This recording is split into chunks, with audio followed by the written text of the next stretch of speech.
Puan dan Tuan, mungkin memang agak sulit ya menemukan sosok untuk berani membela kebenaran dan keadilan jika karakter, moralitas dan juga religiusitas pribadinya melemah dan kehilangan sosok panutan. Dan menurut keyakinan saya meyakini kebenaran apa yang disampaikan oleh Profesor Umar Seno Haji itu bahwa no law without moral, no moral without religion. Assalamualaikum Puan dan Tuan.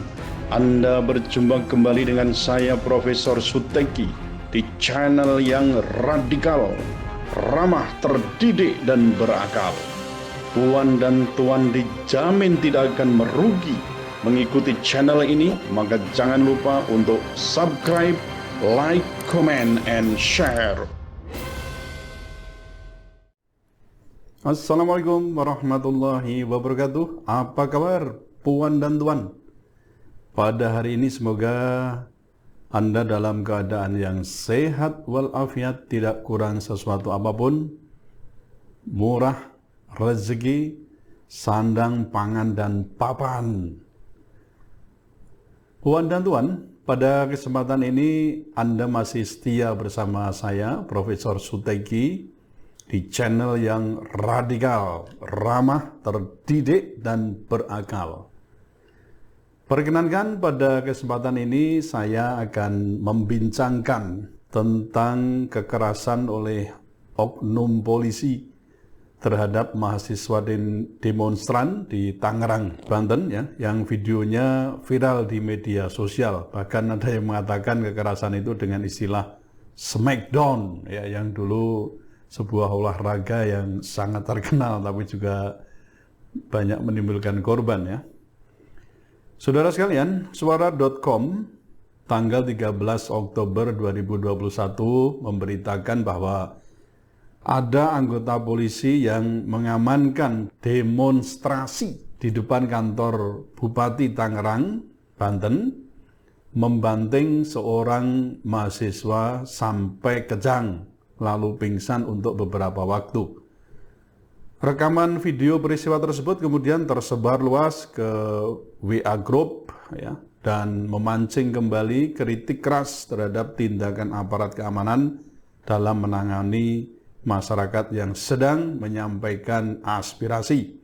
Dan kita ketahui bahwa aspirasi atau menyampaikan aspirasi itu adalah hak konstitusional, jadi dijamin oleh konstitusi. Demonstrasi mahasiswa dilakukan di tengah acara hari ulang tahun ke-389 Kabupaten Tangerang pada hari Rabu 13 Oktober 2021. Aksi tersebut diwarnai kericuhan. Sebenarnya pada awal aksi berlangsung damai. Namun ketika mereka bergerak mendekati kantor bupati, mereka bersinggungan dengan aparat yang melakukan penjagaan. Nah, di tengah kericuhan, polisi membawa salah satu mahasiswa ke trotoar dan dalam video terlihat polisi tersebut membantingnya, ya, di sana. Kemudian ada berita klarifikasi sebagaimana dimuat dalam detiknews.com tanggal 13 Oktober 2021, di mana polisi memastikan mahasiswa yang dibanting oknum polisi tersebut, ya, saat demo di Pemkab Tangerang dalam kondisi yang sehat. Mahasiswa bernama Faris itu telah memberikan klarifikasi dan menyatakan kondisinya sehat, ya, pasca kejadian tersebut. Dia mengatakan, saya Faris dari Himata, Banten, saya nggak ayan, saya juga nggak mati, saya masih hidup. Nah, ujar Faris dalam rekaman video seperti dilihat detik.com Rabu 13 Oktober 2021. Faris memberikan klarifikasi lewat video di media center Polresta Tangerang. Dia didampingi Wakapolres Tangerang AKBP Leonard Sinambela. Puan dan Tuan, meskipun mahasiswa bernama Faris dalam keadaan baik, ya, pasca peristiwa kekerasan oleh oknum polisi tersebut, sebenarnya hal itu dapat menggugurkan, ya, mimpi besar Kapolri Listio Sigit Prabowo untuk membawa gerbong Polri itu menjadi lebih humanis dengan memiliki jargon presisi.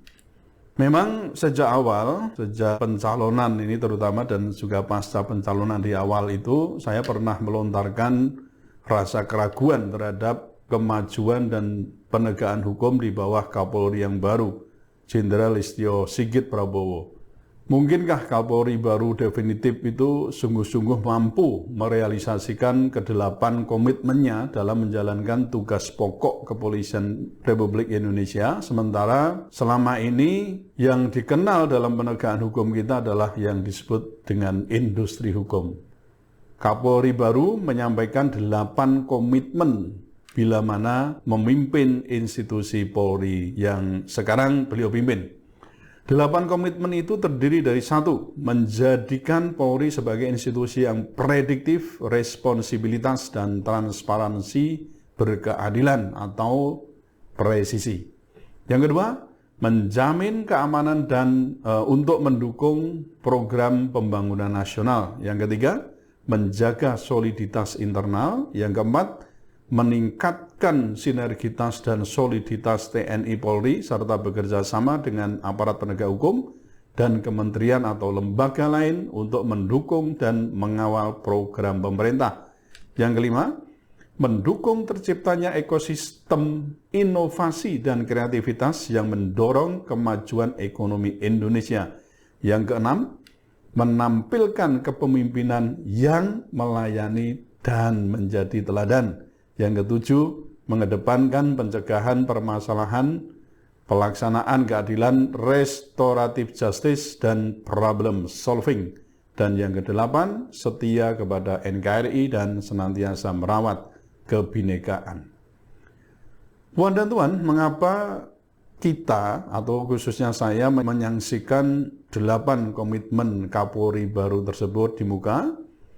Saya tertarik dengan analisis jurnalistik yang dibuat oleh wartawan FNN Lukman Ibrahim Sumai tanggal 19 Januari 2021 sebelum Kapolri dilantik tentunya. Lukman secara eksplisit meragukan kemauan dan komitmen calon Kapolri tersebut untuk membawa penegakan hukum di Indonesia menjadi lebih baik. Mengapa demikian? Karena menurut Lukman, harus diakui bahwa calon Kapolri waktu itu mempunyai masalah yang nyata yang tidak bisa disederhanakan, juga tidak bisa dibiarkan. Bahkan akan sangat membahayakan bangsa dan negara ini ke depan. Apa masalahnya Sigit itu? Menurut Lukman, Bareskrim yang dikomandani itulah yang memiliki rekam jejak bopengnya penegakan hukum di Indonesia sehingga terjebak dalam industri hukum yang telah beberapa kali, kalau saya dalam hal ini, saya sudah membahasnya di beberapa artikel.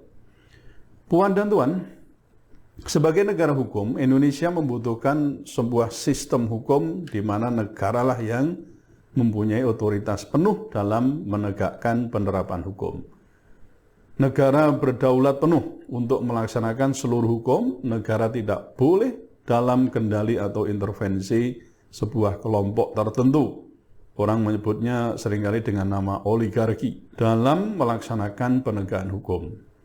Dan maka dari itu, para polisi, jaksa, hakim, serta pengacara di dalam sistem hukum yang baik, yang diberi amanah untuk mengadili suatu perkara haruslah dari orang-orang yang berderajat sebagai manusia terpilih yang memahami betul perkara dan hukum-hukum yang telah dibentuk dengan cara terbaik sehingga tidak gegabah, bahkan keliru dalam menjatuhkan suatu keputusan atau vonis. Dengan penerapan hukum yang berlandaskan kebenaran dan keadilan yang tegas seperti ini akan secara nyata dapat melindungi umat atau masyarakat dari berbagai tindakan kejahatan serta memberikan rasa keadilan dan melindungi masyarakat atau para penegak hukum dari praktek-praktek penyimpangan dalam penegakan hukum termasuk terlibat dalam praktek industri hukum. Puan dan Tuan, Polri tidak berhak membuat aturan hukum untuk rakyat yang berlaku umum, apalagi disertai dengan ancaman berupa sanksi. Apa haknya ya? Hanya DPR bersama Presiden dan atau DPRD bersama kepala daerah yang bisa melakukannya. Polri tidak berhak membuat regulasi disertai dengan sanksi. Tegasnya, dalam hal ini tugas menegakkan hukum bukan membuat hukum. Tugasnya mengayomi dan melayani, bukan ikut kompetisi. Bagaimana dengan sekedar maklumat Kapolri misalnya? Ya, ini bukan negara polisi ya. Jadi Kapolri juga tidak bisa membuat aturan semaunya sendiri. Maklumat apapun yang dikenakan untuk semua rakyat itu juga harus dihindari. Dari sisi hukum, maklumat semacam itu tidak dapat dipertanggungjawabkan dan harus dianggap tidak ada dan tidak berlaku. Puan dan Tuan, saya kira masih ingat tentang syair lagu Yel-Yel ya, para supporter sepak bola yang seringkali kita dengar ya, dengan nada riuh rendah mereka berteriak lantang ya, merajuk dengan kalimat tugasmu mengayomi, tugasmu mengayomi, Pak Polisi, Pak Polisi, jangan ikut kompetisi. Nah,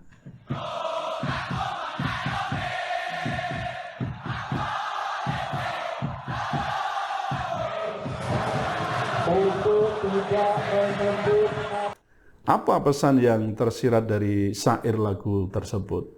Para supporter itu sebenarnya sedang menyampaikan pesan langit agar polisi itu objektif, netral, melindungi pelaksanaan perhelatan tertentu, ya termasuk dalam hal misalnya, kalau ini kan supporter sepak bola ya, dalam pertandingan sepak bola, yang ditengarai ada potensi untuk terlibat di dalamnya, atau dalam arti ini adalah melakukan ikut berkompetisi. Nah, kalau hal itu berkaitan dengan kehidupan hukum, politik, dan HAM, maka polisi juga harus netral. Tidak berpihak ketika ada warga negara sedang menjalankan hak asasi yang bersifat konstitusional itu. Jadi bukan sebaliknya memihak rezim atau bahkan menjalankan pesanan tertentu dari sebuah rezim yang berkuasa. Nah, ketika ada orang atau sekelompok orang menjalankan haknya secara konstitusional, polisi harus mengayomi dan melindungi potensi terganggunya pelaksanaan hak tersebut dari ancaman, intimidasi, persekusi dari kelompok yang lain atau dari pihak manapun. Dalam satu waktu itu tidak boleh ada masa aksi tandingan yang berusaha menggagalkan acara konstitusional. Kadang-kadang kan kita juga melihat ada aksi-aksi A, nanti ada aksi lain B yang kadang-kadang bisa berpotensi untuk berbentrokan. Tidak boleh ada pembiaran massa merangsek kelompok yang sedang menjalankan haknya untuk berserikat, berkumpul, dan menyatakan pendapat. Ini adalah negara demokrasi. Nah, untuk menghindari yang kita sebut dengan police state dan konsen pada pemihakan terhadap penderitaan rakyat, polisi negara Republik Indonesia harus kembali kepada fungsi pokoknya, yaitu pertama, memelihara keamanan dan ketertiban masyarakat. Yang kedua, melindungi, melayani, dan mengayomi masyarakat. Dan yang ketiga, menegakkan hukum yang tetap dibingkai oleh etika kehidupan berbangsa sebagaimana yang telah disebutkan, yaitu apa? Yang pertama, meniscayakan penegakan hukum secara adil. Yang kedua, perlakuan yang sama dan tidak diskriminatif terhadap setiap warga negara di hadapan hukum. Dan yang ketiga, menghindarkan penggunaan hukum secara salah sebagai alat kekuasaan dan bentuk-bentuk manipulasi hukum lainnya. Ini secara lebih lengkap Anda bisa memperolehnya atau membacanya di TAP MPR nomor 6 tahun 2001 tentang etika kehidupan berbangsa, khususnya dalam hal penegakan hukum.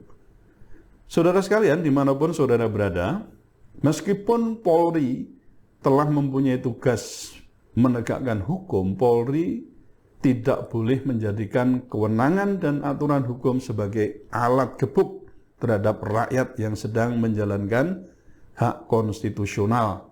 Seperti ya melakukan demonstrasi ya atau unjuk rasa itu kan hak konstitusional dari warga negara. Maka dalam hal ini penegakan hukum harus dilakukan secara progresif, yakni penegakan hukum yang memperhatikan konteks, pelaku, dan segala faktor yang meliputinya tanpa melakukan pemihakan apalagi turut serta dalam berkompetisi. Puan dan Tuan, sebagai penegak hukum yang berhadapan langsung dengan rakyat atau dengan masyarakat, polisi seharusnya bertindak progresif apabila perlu ya menggunakan kewenangannya untuk menggunakan diskresi secara patut. Karena hal ini juga diatur dalam pasal 18 Undang-Undang Nomor 2 Tahun 2002 tentang Kepolisian Negara Republik Indonesia. Nah, karakter polisi yang progresif itu ditunjukkan dengan perilaku, misalnya pertama, dengan kecerdasan spiritualnya, ya, atau kita sebut dengan spiritual quotient, seorang penegak hukum termasuk polisi tidak terkungkung oleh peraturan bila ternyata peraturan hukum itu justru tidak menghadirkan keadilan.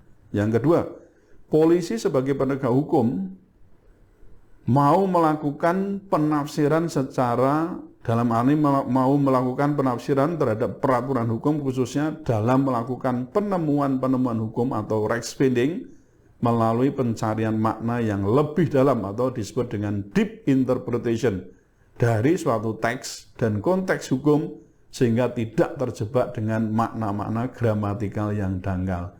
Mungkin ada juga yang mengatakan, loh, polisi kok menafsirkan hukum, polisi menegakkan hukum itu sama dengan sebenarnya sedang menafsirkan hukum, menangkap tidak menangkap, ya, atau mungkin menjadikan tersangka atau tidak, semua itu dalam rangka menafsirkan hukum. Apa ya? Terutama ada KUHP, ada KUHP, ya, atau peraturan perundang-undangan yang lain. Ya. Jadi jangan dikira polisi dalam pelaksanaan tugasnya itu tidak melakukan yang disebut dengan penafsiran hukum.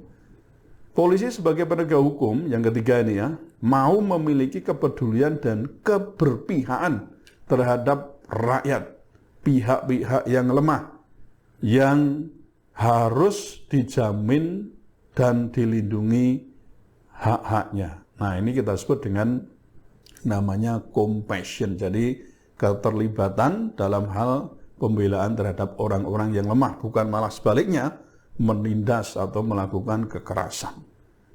Puan dan Tuan, ada dua syarat pokok ya untuk menjadi polisi yang progresif. Yang pertama memang harus punya braveness, yaitu keberanian. Yang kedua, vigilante atau jiwa pejuang kebenaran dan keadilan. Keberanian untuk apa? Yaitu keberanian untuk menjalankan tugasnya, yakni melindungi dan mengayomi seluruh rakyat meskipun dinilai rakyat itu maksud saya meskipun dinilai rakyat itu berada di seberang atau berseberangan pendapatnya dengan pemerintah yang sedang berkuasa. Ya, menurut saya kembali saja kepada aturan normatifnya ya, bagaimana seharusnya polisi itu bertindak atas nama rakyat.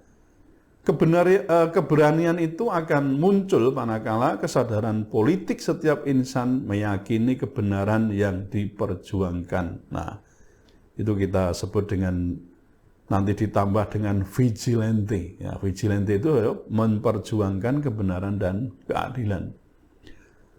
Puan dan Tuan, mungkin memang agak sulit ya menemukan sosok untuk berani membela kebenaran dan keadilan jika karakter, moralitas dan juga religiusitas pribadinya melemah dan kehilangan sosok panutan. Dan menurut keyakinan saya meyakini kebenaran apa yang disampaikan oleh Profesor Umar Senoaji itu bahwa no law without moral, no moral without religion. Oleh karena itu, saudara sekalian, komitmen Kapolri yang sekarang ya Pak Jenderal Listio Sigit itu bisa hanya menjadi macan kertas ketika Polri tidak menegakkan hukum secara progresif dan kita masih terjebak dalam industri hukum. Bahkan hanya akan menjadi mimpi bersama yang tidak kunjung dapat direalisasikan dalam pelaksanaan tugas dan pelaksanaan fungsi pokok Kepolisian Republik Indonesia. Kasus besar yang menyangkut pembunuhan secara unlawful atau kita sebut dengan extrajudicial killing yang sadis dan brutal oleh aparat ini ya. Bisa katakan apakah itu polisi atau mungkin juga setidaknya ya kita sebut dengan aparat penegak hukum ya, terhadap 6 anggota Laskar FPI hingga sekarang belum selesai, bahkan menyisakan luka pedih dalam perjalanan 2 periode pemerintahan Joko Widodo ini. Nah, apakah hal ini kita akan menambah lagi ya dengan korban-korban anak-anak kita yang hanya sekedar menjalankan hak konstitusionalnya untuk berbicara, menyatakan pendapat dengan demonstrasi yang jelas itu dijamin oleh konstitusi dan undang-undang kita. Kapan kita menjadi dewasa dalam berdemokrasi bersama aparat kepolisian yang berada di garda yang terdepan pada setiap demonstrasi itu? Mimpi Kapolri bisa kandas ya, jika aparat penegak hukum justru bertindak kontraproduktif dengan harapan-harapan Kapolri tadi yang berkarakter juga presisi. Kandas, ya, kandas jika polisi semakin beringas dalam menjalankan tugas. Saya harap peristiwa di Tangerang ini menjadi cermin ya agar polisi juga lebih humanis ya dalam menjalankan tugas pokok fungsinya, dan masyarakat pun juga mesti mengikuti protap demonstrasi yang telah pula diatur dalam undang-undang bagaimana kita menyampaikan unjuk rasa atau menyampaikan pendapat di muka umum. Namun dalam hal ini tetap menjadi tanggung jawab Polri untuk mengamankan, melindungi setiap warga negara ketika menunaikan atau menjalankan hak konstitusionalnya. Tetaplah radikal, ramah, terdidik, dan berakal. Wassalamualaikum warahmatullahi wabarakatuh.